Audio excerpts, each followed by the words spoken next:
Nongeye kubasuhuza muri kumwe na Dr. Starike Muganga. Uyu munsi rero ngarutse ku biganiro mumenyereye bivuga ku buzima twibanda ku bantu b'ingeri zitandukanye, ariko uyu munsi by'umwihariko ndagaruka nanone ku bagore batwite. Niba rero wowe uri kureba kino kiganiro ufite akabebe mu nda, ndagusuhuje. Nanone kandi ndabashimira cyane mwebwe mwese mwahisemo gushakira inama zizewe ku bijyanye n'ubuzima hano kuri no channel yacu ya Dr. Starike Muganga. Niba rero ufite ikibazo cy'uburwayi ushaka kwivuza cyangwa ukaba ukeneye kubona inama za muganga, jya ku rubuga rwa www.kwivuza.com ahanditse uvugana na muganga, hanyuma utwandikire, tuzaguhamagara mu gihe kitarenze iminsi 2 kuri telefone maze tubwire uburwayi bwawe tugufasha. Tugaruke noneho muri iki kiganiro. Kuki abadamu batwite bararikira ibintu bidasanzwe cyangwa se bagahurwa? Ibi ngira ngo bamwe babyita kwarara ikintu runaka cyangwa se kurarikira ikintu runaka, biterwa babivuga mu buryo butandukanye, cyangwa se kwarara umuntu runaka cyangwa kumva umushaka. Ibyo ni ibintu bikunda kubaho ku badamu batwite. Kurarikira ibintu runaka mu gihe utwite cyangwa se guhurwa ikintu runaka burundu biterwa n'iki? Wakora iki mu gihe bikubayeho? Ibyo nibyo tugiye kuvugaho. Cyambere ugomba kumenya nuko uyu mugore utwite akimara gusama inda, hari amahinduka menshi cyane aba mu mubiri we, yaba bizi cyangwa atabizi. Mbere na mbere hari amahinduka aba mu bwonko, amahinduka ajyanye n'ibyiyumvo, ajyanye n'imitekerereze hamwe n'ibyo umuntu aba yiteze. Gutwita buriya bigira ingaruka nyinshi cyane ku mitekerereze, bikanagira ingaruka ku bijyanye n'ibintu uzakunda n'ibyo wakwanga mu gihe utwite. Ariko nanone bikaba bitandukanye ku muntu ku wundi. Uburyo umugore ufite umugabo cyangwa se kuri proud y'inda atwite azararikira ibintu runaka cyangwa akanga ibintu runaka, biba bitandukanye cyane n'uburyo umugore udafite umugabo cyangwa se wundi ugerageza guhisha inda, ibyo azararikira n'ibyo azanga biba bitandukanye. Kubera iki? Ikibazo kiri mu mutwe. Donc hari ibyo ushobora kurarikira kubera ko n'ubundi wari ubyiteze, cyangwa se kubera ko mu bwonko bikurimo. Hari ibyo ushobora kwanga kubera umubiri. Bombi rero bibabaho, ariko bikababaho mu rugero rutandukanye. Donc icya mbere ni mu bwonko. Icya kabiri kibitera. Hari amahinduka ajyanye n'imisemburo mu mubiri, aho imisemburo igenga ukwezi k'umugore ubusanzwe ihora isimburana kuri gahunda izwi. Noneho iyi misemburo irahinduka cyane mu gihe utwite, imwe ikagabanuka cyane, urugero nka estrogene, indi ikiyongera cyane, urugero nka progesterone. Hakazamo n'indi misemburo mishya izanwa n'inda ubwayo, urugero nk'umusemburo witwa beta esg n'ibindi. Hari ubushakashatsi rero bwagaragaje ko ihinduka ry'imisemburo rishobora guhindura n'uburyo ururimi rwawe rusanzwe ruryoherwa n'ibintu bitandukanye, ndetse nuko amazuru yawe yumva impumuro zitandukanye. Donc bisobanura ko kubera ihindagurika ry'imisemburo mu mubiri wawe mu gihe utwite, uburyo uhumurirwa bushobora guhinduka. Bimwe mu byakunukiraga bikaba bishobora kuguhumurira, bimwe mu byaguhumuriraga bikaba bishobora kunuka, noneho impumuro runaka ikarushaho kugira imbaraga, cyangwa se izindi mpumuro zaguhumuriraga ugasigara utakiyumva cyane. No ku buryohe nabyo nuko, ibintu bimwe bishobora kukubihira byari bisanzwe bikuryohera, ibindi bishobora kukuryohera utari usanzwe ubikunda, cyangwa se ukumva uburyohe bw'ikintu kimwe bwariyongereye, cyangwa se ikintu runaka cyakuryoheraga kikaba kitakuryohera. Donc hari amahinduka mu bijyanye no guhumurirwa cyangwa se kuryoherwa aterwa n'ihindagurika ry'imisemburo mu mubiri wawe. Hanyuma noneho hakaza amahinduka ajyanye n'ibyo umubiri ubwawo ukenera. Kubera ko intungamubiri usanganywe mu mubiri wawe ziba zigiye gukoreshwa mu kurema undi muntu mushya, hari igihe noneho umubiri utangira gukenera intungamubiri runaka ku bwinshi, ku buryo umubiri ushobora kugutegeka kurya ibiryo runaka. Ni ukuvuga mu byo urarikira hari igihe bishobora kuba ari ikimenyetso cy'uko umubiri wawe ukeneye intungamubiri runaka ziboneka muri cya kintu urarikiye. Urugero, bavuga ko kurya ibitaka bishobora kuba ikimenyetso cy'uko ufite amaraso make, kuko ibitaka bibamo fer, noneho gukenera fer bikaba bishobora gutuma urya ibitaka.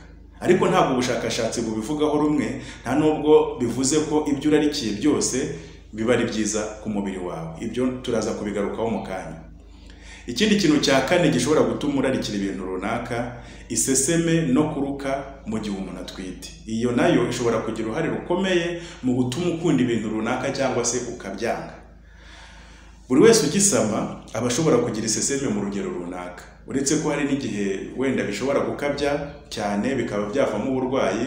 Iyo umuntu agira iseseme cyane cyangwa akaruka cyane bikabije, nibyo kwa muganga bita hyperemesis gravidarum, ni uburwayi umuntu ashobora no kwivuza. Iyo uruka cyane rero hari ibintu bibiri bishobora kuba. Icyambere, ushobora kwanga ibiryo runaka byaguteye iseseme cyangwa byaguteye kuruka, ukumva urabihuzwe kubera yuko bitakumerera neza. Nanone ikindi gishoboka nuko kuruka bishobora gutuma utakaza intungamubiri runaka, ukazitakaza ku bwinshi ku buryo umubiri utangira kugutegeka kurya ibyo kurya runaka birimo za ntungamubiri ukeneye cyangwa se wari watakaje, ukaba wabirarikira. Ariko biturutse kuki? Kuko warutse ugatakaza izo ntungamubiri. Icyanyuma rero gishobora gutuma umuntu ararikira ibintu runaka nuko buri muntu aba atandukanye n'undi, kandi na burinda ibitandukanye n'indi. Ntabwo ibyabaye kuri kanaka twite ari byo bizakubaho wowe, ntabwo ibyakubayeho kundi heruka ari byo bizakubaho kundi ukurikiyeho. Kugerageza kubihuza nko kuvuga ngo kuba warayibi cyangwa biriya ngo bisobanura ko twita umuhungu cyangwa umukobwa, ngo kuba inda yarakuguye nabi, ngo umwana ameze gutya cyangwa gutya, biriya ntaho biba bihuriye.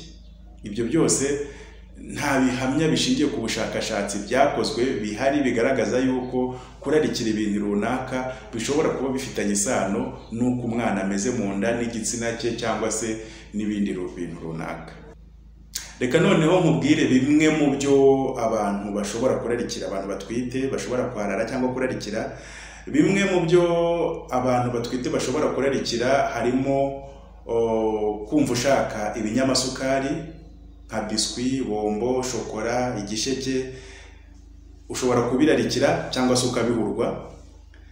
Hari kurarikira ibikomoka ku mata nk'amata, yawurute, ikivuguto, amavuta y'inka, fromage n'ibindi. Ibyo nabyo ushobora kubirarikira cyangwa ukabihurwa. Hari ukurarikira ibintu bisharira cyane nk'inkarishya, indimu, umuravumba, kumva ushaka iyo gu iri amer. Hari kurarikira imbuto runaka, amapera se, icunga, ikinyomoro se, ipapayi n'ibindi. Ushobora kubirarikira cyangwa ukabihurwa. Hari ukurarikira inyama z'ubwoko runaka cyangwa se zitetse ukunuku. Hari ukurarikira urusenda se, umunyu mwinshi cyangwa ibirungo by'ubwoko bunubu. Ni ibintu bitandukanye biterwa n'umuntu nk'uko twabibonye.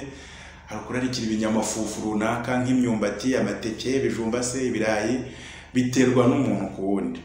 Hari ukurarikira ibiryo bitetswe mu buryo runaka, wenda se kavuga ngewe bitogosheje n'ibyo mba numva nshaka, cyangwa se bitekeshejwe amavuta simbishaka. Noneho wakaza n'ikindi gice kiri psychologique kibera mu mutwe. Urugero nko kurarikira ngo ibiryo byatetswe na kanaka cyangwa se na runaka, cyangwa se kumva ushaka kuba hafi y'umuntu runaka, cyangwa se ukumva udashaka no kumubona ukamuhurwa burundu. Ibyo ni ibintu nabyo biza mu mutwe ariko bikaba bigira ingaruka ku muntu utwite. Hakaza rero no kurarikira noneho ibintu bidasanzwe na gato ku buryo ushobora no gutinya kubivuga mu ruhame. Ibi byo akenshi bari uburwayi, mu zindi ndimi ubwo burwayi bakabwita pika. Pika ni ukuvuga ni uburwayi bwo kurarikira ibintu bidasanzwe biribwa, aho usanga benshi bashobora kurarikira ikintu kidasanzwe rwose kitanaryoha, cyangwa se umuntu akararikira impumuro runaka itanasanzwe rwose. Urugero, hari nk'abashobora kurya ibitaka, kurarikira ibitaka, ukumva urashaka ibitaka kandi nabwo wenda ngo by'ahantu runaka. Murashaka ibumba, kurya umuceri mubisi, guhekenya umuceri mubisi, kurya ingwa se, guhekenya amakara n'ibindi bintu bitandukanye, cyangwa se kumva ushaka guhekenya icyuma runaka. Ni ibintu bitandukanye. Ibi abahanga mu buvuzi bavuga ko akenshi iyi ndwara ya pika ibigaragaza yuko ari ikimenyetso cy'uko umubiri uri kubura intungamubiri runaka ziboneka muri cya kintu urarikiye. Urugero nko kurya ibitaka cyangwa umuceri mubisi bikunda kuba ku muntu ufite fer nkeya mu mubiri cyangwa se iron mu cyongereza, kubera ko fer muri uwo muceri bamo muri iryo taka impumuro ya fer bamo, noneho umubiri ukagutegeka gushaka cya kintu.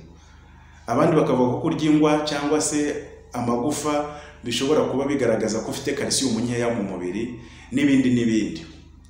Ibi ariko hari abashobora kurarikira ibintu wenda bitanafite naho bihuriye n'ibyo bakeneye mu mubiri, bidafite naho bihuriye n'intungamubiri bakeneye mu mubiri. Urugero nko kurarikira inzoga cyangwa se itabi kandi udasanzwe ubinywa. Hari n'abashobora kurarikira impumuro runaka nk'umwotsi w'imodoka, umwotsi usanzwe se, amasogisi, ibindi. Donc ni ibintu byinshi umuntu ashobora kurarikira. Hari biba bifite aho bihuriye n'intungamubiri umubiri ukeneye, hari biba bidafite aho bihuriye. Noneho rero wakora iki igihe urarikiye ikintu runaka utwite? Ikintu cy'ingenzi ugomba kumenya ni uko bimwe mu byo umuntu ararikira biba bishobora no kwangiza ubuzima bwe cyangwa ubw'umwana atwite. Niba rero urarikiye ikintu runaka gishobora kugira ingaruka mbi ku mwana wawe, gerageza kubigabanya. Gerageza kwirinda ibintu bishobora gutuma utekereza icyo kintu. Urugero, niba urarikiye inzoga, mu cyumba cyawe hava amacupa, ibirahure n'ibindi bintu byose bishobora kukwibutsa inzoga, gushobora gutuma ubitekereza. Shyiramo imbaraga mbese kugira ngo bigabanye, nubwo kubivaho burundu bishobora kukugora cyangwa se bikakunanira, ariko byibura gerageza kugabanya ibintu bishobora kuguteza akaga. Nanone nk'uko twabibonye, bimwe mu byo umuntu ararikira hari igihe bishobora kuba ari ikimenyetso cy'uko hari intungamubiri runaka umubiri wawe ubura. Niba urya ibitaka, ibumba, ingwa, amakara, ibindi, hari igihe muganga ashobora kukwandikira imiti y'amavitamine runaka, bikaba bishobora guhita bishira rwose kubera ko wabonye ya mavitamine wari ukeneye, cyangwa se bikanagabanuka. Ushobora rero kubibwira muganga wawe, noneho muganga akareba niba ibintu urarikira bifitanye isano n'amavitamine ubura, akaba yakwandikira imiti. Ikindi rero tutekse emove, ni ukuvuga ikintu cyose gikabije burya kiba ari kibi. Donc niyo wararikira ikintu kidafite icyo gitwaye, iyo wararikira ibiryo runaka bidasanzwe bifite icyo bitwaye, ariko si byiza kubirya cyane cyangwa se kubyibandaho cyane, kubera ko ubushakashatsi bwagaragaje yuko hari intungamubiri zishobora kuba nyinshi cyane mu mubiri nazo zigateza ikibazo, cyangwa se ibyo kurya runaka byaba byinshi mu mubiri nabyo bigateza ikibazo. Urugero, umuntu urya amasukari menshi cyane kubera ko yararikiye, ashobora kubyara umwana ufite umubyibuho ukabije, bikazatuma bamubaga. Ariko nanone wa mwana wavukanye umubyibuho ukabije, ubushakashatsi bugaragaza ko ashobora kuzagira amahirwe yo kuzarwara diyabete mu myaka myinshi iri imbere, cyangwa se wowe ubwawe ukazagumana umubyibuho ukabije na nyuma yo kubyara kubera ibintu waryaga ugitwite. So rero iyo urarikiye ikintu, ntabwo byanze bikunze bisobanura ko cya kintu gifite akamaro. Niyo rero waba urarikiye ikintu cyane, si ngombwa kukirya kenshi. Niba warahuzwe ikintu burundu, nabwo uba ugikeneye kubona intungamubiri zituruka mu biryo by'ubwoko butandukanye. Gerageza gushaka igisimbura cya kindi wahuzwe mu ntungamubiri. Mu kiganiro nakoze kivuga ibijyanye n'ibiribwa umuntu arya atwite, ngira ngo mwarakibonye, ndaza no gushyiramo link hasi aha ngaha. Haba harimo ibyo kurya byinshi cyane bihuriye ku ntungamubiri zimwe, ku buryo iki niba kikunaniye ushobora kujya kiriya. Ngira ngo rero ibyinshi nagombaga kubabwira ni ibi ngibi. Mbibutse yuko niba ushaka kwivuza cyangwa se niba ushaka kutugisha inama, ushobora gusura urubuga www.kwivuza.com, ukajya handitse kuvugana na muganga maze ukatwandikira. Rero murakoze cyane, mwakoze gukurikirana iki kiganiro. Yari Dr. Muganga, naho ubutaha.